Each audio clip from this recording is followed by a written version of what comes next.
Aquest edifici té una particularitat. Està preferentment adreçat a famílies desnonades que tenen menors a càrrec. Té 12 habitatges d'entre 45 i 70 metres quadrats i una zona amb espais comuns a la planta baixa. És un equipament essencial també pel treball que estem fent amb persones vulnerables, que se suma a la xarxa important que té l'Ajuntament de Barcelona, però important, però que no és suficient. A l'octubre ja estarà en funcionament. Les 4 plantes de l'immoble s'han rehabilitat íntegrament i ara només falta moblar-les.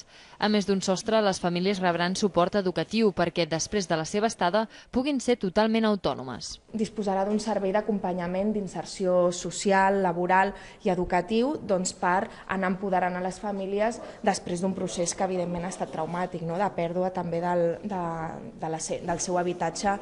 Aquest centre d'allotjament temporal col·lectiu és el primer dels 3 que té actualment l'Ajuntament que permet una estada més llarga a les famílies de 2 a 3 anys. La resta són de curta estada, d'aproximadament uns 120 dies. En conjunt, el consistori disposa de 1.100 places d'allotjament temporal repartides per la cartografia de la ciutat.